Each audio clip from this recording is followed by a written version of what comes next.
Halo Sobat Pemilih, kembali lagi dengan saya Margarita, anggota KPU Kota Pangkal Pinang, Divisi Data dan Informasi. Kali ini saya akan menyampaikan materi mengenai daftar pemilih. Ada 3 hal yang dibahas tentang daftar pemilih ini. Pertama, si pemilih. Kedua, yang dipilih. Ketiga, mekanisme pemutahirannya. Syarat pemilih sesuai dengan pasal 198 hingga 200 pada UU Nomor 7 Tahun 2017 terdapat 5 syarat. Pertama, genap berusia 17 tahun atau lebih pada hari pemungutan suara, sudah atau pernah kawin. Kedua, tidak sedang berada dalam gangguan jiwa berdasarkan surat keterangan dokter. Ketiga, tidak sedang dicabut hak kepilihnya.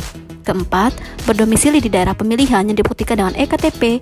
Dan kelima, bukan seorang TNI atau Polri. Ada 3 kategori pemilih dalam pemilu berdasarkan UU Nomor 7 Tahun 2017.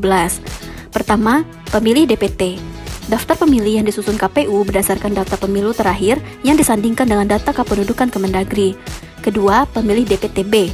Pemilih yang sudah terdaftar di DPT asalnya berdasarkan EKTP, namun ingin pindah memilih di TPS yang berbeda dari lokasi yang sudah terdata di awalnya. Lalu ketiga, pemilih DPK. Warga yang sudah memilih syarat sebagai pemilih namun belum terdaftar sebagai DPT, ini tetap bisa memilih namun hanya pada pukul 12 hingga 13 waktu setempat, dengan catatan surat suara masih tersedia. Nah, makanya, ayo daftarkan diri Anda di DPT agar mendapatkan prioritas surat suara.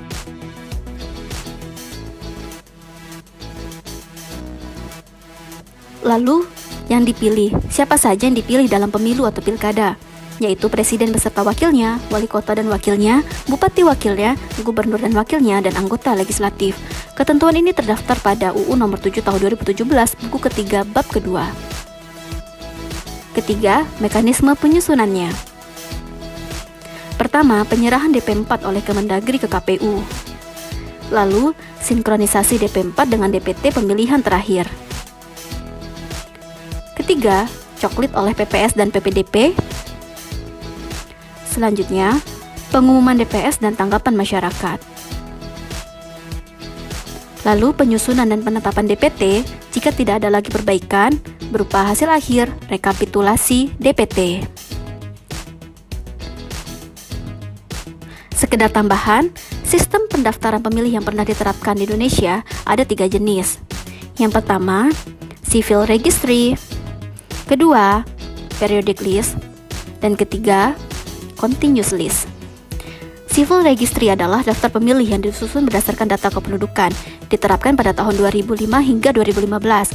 Periodic list adalah daftar pemilih yang disusun secara periodik atau hanya pada setiap pemilihan saja, diterapkan pada tahun 1955 hingga 2004. Dan ketiga, continuous list dilaksanakan oleh penyelenggara di mana data pemilihan tersebut disimpan dan terus diperbarui secara berkelanjutan, diterapkan di Indonesia dari 2017 hingga sekarang.